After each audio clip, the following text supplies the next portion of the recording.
just going to continue and do a bit more of these intuitive downloads. Right, let's go for another one. It says, realizing our values and our virtues is the realism. Realizing our values. I'm showing, okay, well, virtue is the 7th highest order in the celestial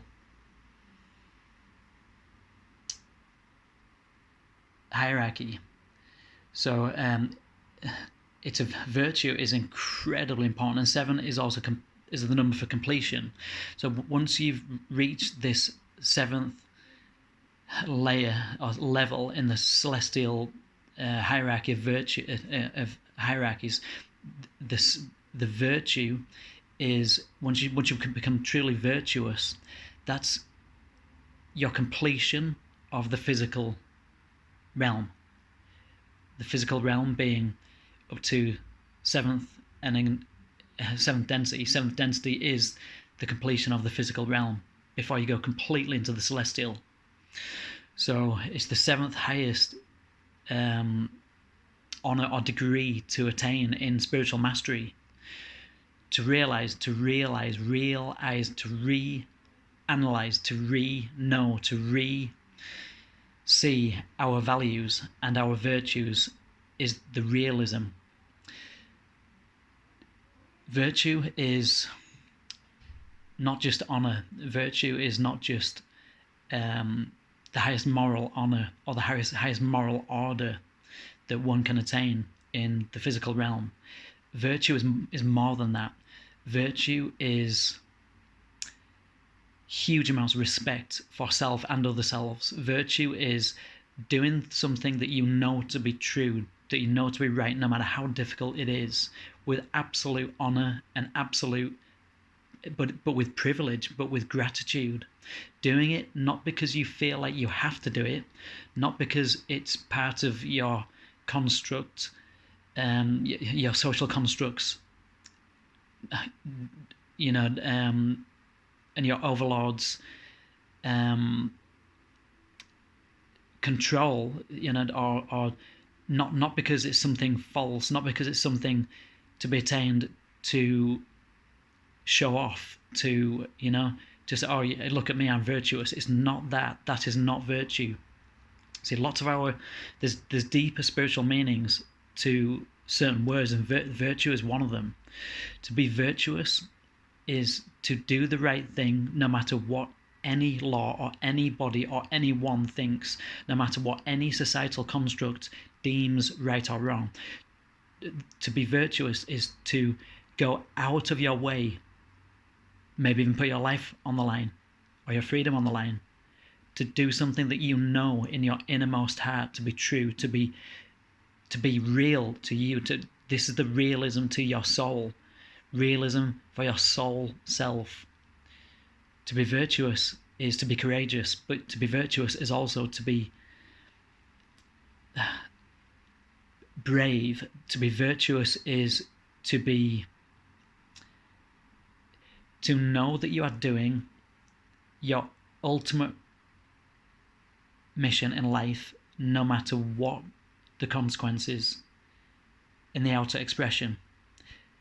Virtue is literally one of the highest attainments that a physical entity can possibly attain.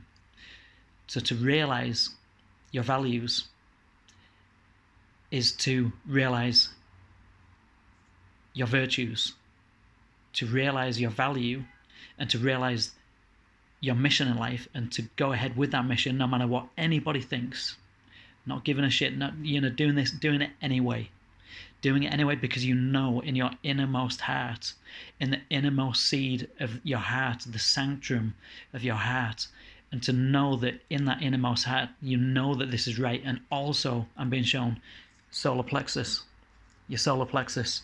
So your yellow ray, solar plexus, and your green ray, your heart chakra. When you combine the two, of course, you need your mind and your heart, your thoughts and your feelings as one. But to And that's how you realize. And you realize by discerning, you get the innermost feeling in your guts, literally in your guts. Just here. That's your solar plexus.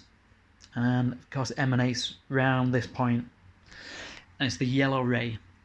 That is your discernment. That is how you discern what your values and your virtues are in any one life. And this can change, by the way. This can change from lifetime to lifetime.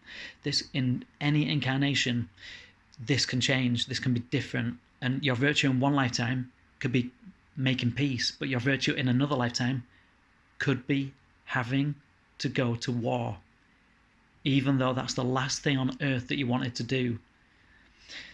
You know, so your virtue is not fixed. Your virtues and your values are not fixed. You have different virtues and different values in every single lifetime, but it's realizing your individualized values and your individualized virtues in your particular life, which may be very different from the next person's, and may be very different from your following life as well. That one did go on for a bit, and that was, like I said, an entire teaching could be done on this for probably an hour, if not more. But that was just me rattling as much as I could off from the download, and I made a bit of a mess of it because I was rushing. But that could be a teaching for another day. Will be a teaching for another day. Throat's gone again, but let me just see. Okay, whatever. This one probably links in. Your entire value is your world. Okay, well, your entire value is your world, as in your inner world, as well as your outer. Don't forget there are two realities simultaneously happening when you incarnate. There is the physical and the metaphysical. Right, the spirit, which is fire and light. And there is the physical, which is earth and water. Okay? So first of all, you need to work out what your values are. And as it leads on perfectly from the last saying that we just spoke about, the virtues. So your entire value is the world, the inner and the outer expression, the inner world and the outer world, the metaphysical and the physical, the light and the earth. Okay, or the fire and the earth. The spirit is fire and light, or fire and ether. And this physical, so we're literally talking about the spirit adhering to a physical body. Okay, so it's fire, light, fire, ether, adhering on the inner to the outer, which is the corporeal body, which is the gross, dense, corporeal body medium, which is the physical vehicle, the physical body. Okay, but I think we've had that one before. Okay, let's try this one. This one says, uncage your heart, free your heart, let it be wild. Okay, this is a beautiful one, beautiful teaching. You come here in a cage. You literally are incarnated in a cage, not just a physical cage, but a mental construct and a societal construct of a cage. You literally enter into a prison. Your spirit enters into a dense physical prison. And it's not just...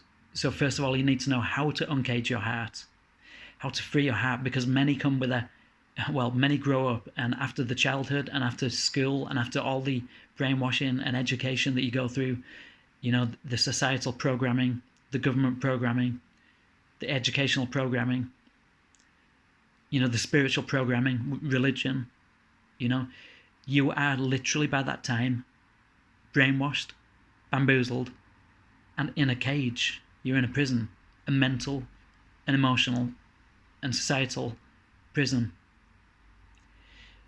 First, you need to understand that this is the case. The first step is to realize that you are in a cage, and then you need to set yourself free. Well, how do you free your heart from this prison? You don't pick locks. Not in this. This is different. To free your heart is to realize that you are more than this. And thank God that we are, because it will be wouldn't it be a shame if we only had one life, one body, one physical body, and then we went to the grave and then there was nothing else? How much of a shame would that be, and how pointless would that be as well? Wouldn't that be very pointless to have just one life? How much can you learn with one life? So you realize that you are caged, then you break out of where you go through the dark night of the soul. This is what happens to most people. The dark night of the soul is when you just suddenly, your life goes to calamity and you don't know why. You have this midlife crisis, or maybe even a later life crisis, or a younger life crisis, but you have some kind of a crisis, and there's always a catalyst that starts this. Sometimes mental, sometimes physical. And we've come to 11 minutes already. Unbelievable. So you free yourself, let yourself be wild, do what your heart tells you, not what your head tells you, not what your mind tells you. Do what your heart and your solar plexus shows you to discern to do. Yeah, namaste.